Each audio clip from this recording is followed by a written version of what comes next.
प्यारे दोस्तों, आज की कहानी सुधा नाम की एक लड़की की है। सुधा एक बहुत ही आलसी लड़की थी।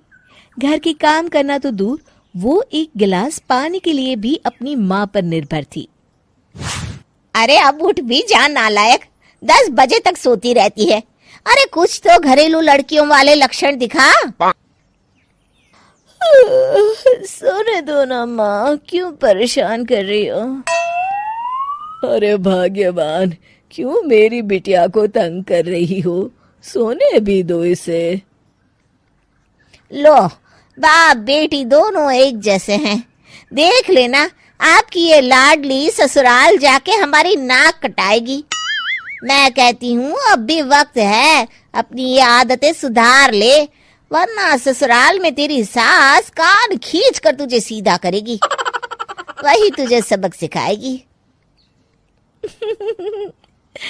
दुनिया में आज तक कोई ऐसी सास पैदा नहीं हुई माँ, जो सुधा चोपड़ा को सबक सिखा सके।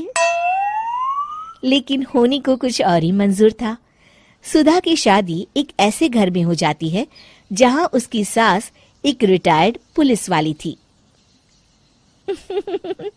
अब कहानी में मजा आएगा। हाँ माँ, यहाँ सब बहुत अच्छा है। मेरे ससुराल के लोग भी ना बहुत मिलनसार हैं। ठीक है माँ, मुझे नींद आ रही है, फोन रखती हूँ माँ। ठीक सुबह 5 बजे। अरे जल्दी उठो भाग्यवान, वरना कयामत आ जाएगी। हैं? अरे क्या हुआ? कौन सी कयामत आ जाएगी? अरे मेरी माँ आ जाएगी। तुम नहीं जानती, इस घर में सिर्फ मेरी माँ का हुक्म चलता है। सबको सुबह 5 बजे बिस्तर छोड़कर हॉल में पहुंचना ही पड़ता है। अरे अब इंसान क्या अपनी नींद भी पूरी नहीं करेगा? यहाँ मजाक चल रहा है क्या? तभी वहां सुधा की सास आ जाती है। अटेंशन!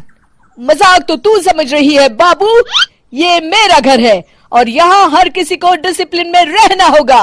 अटेंशन! अरे माँ जी, लेकिन इतनी सुबह कौन उठता है? कौन होता है मतलब? हम सभी उठते हैं, रोज उठते हैं, और अब से तुझे भी उठना पड़ेगा। आखिर मैं पुलिस वाली जो ठहरी। अटेंशन! अरे माँ जी, लेकिन अब तो आप रिटायर हो गई हो ना। तो क्या हुआ? शेर कितना भी बूढ़ा हो जाए, शिकार करना नहीं छोड़ता।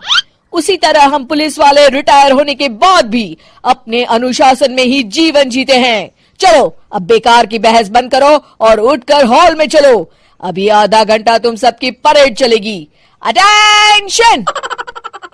अरे मैं कोई परेड नहीं करने वाली। सुधा की सास अपनी बहू का ये बर्ताव देख झल्ला उठती है। गौर से देख, तू कहां और किसके सामने खड़ी है? यहां बात सिर्फ एक बार समझाई जाती है, बस। अटेंशन! इतना कहकर सुधा की सास चली जाती है। अपनी सास का ये रूप देखकर सुधा घबरा जाती है और जल्दी से उठकर बाहर चली जाती है। उस दिन से सुधा की जिंदगी बदल जाती है। हाय, थक गई मैं तो। ये घर है या जेल? कितना काम करना पड़ता है।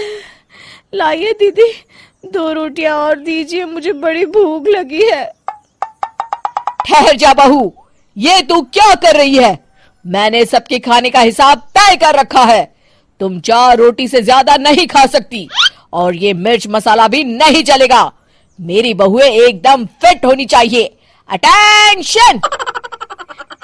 क्यों माँ जी, आप हमें दंगल में लड़ने के लिए तैयार कर रही हैं क्या? क्या कर रही हो सुधा? माँ जी को मजाक बिल्कुल पसंद नहीं है। चुप करके खाना खा लो, इसी में भलाई है।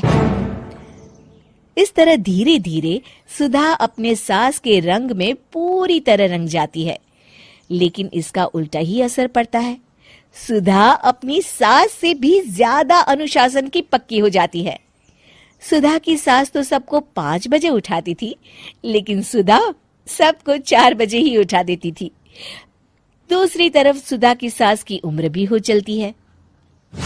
माँ जी, आजकल आप सुबह उठने में बहुत आनाकानी करती हैं। मुझे ये सब बिल्कुल पसंद नहीं है। अरे बहू, मैं तेरे हाथ जोड़ती हूँ, भगवान के लिए अब मुझे छोड़ दे। इतने सवेरे उठना और कसरत करना अब मेरे बस की बात नहीं है। माँ जी, आप मैदान छोड़ के भाग रही हैं। आप तो पुलिस वाली हैं। अटेंशन! अरे अब कहाँ की पुलिस वाली, अब तो मैं रिटायर हो चुकी हूँ। बस बहुत हो गया, अब तुम सब जैसे चाहे वैसे जिंदगी जियो और मुझे भी जीने दो। अपनी सास को गिड़गिड़ाते देख सुधा मन ही मन मुस्कुराती है। इस तरह उस दिन के बाद से सुधा के ससुराल वाले एक सामान्य जीवन जीने लगते हैं।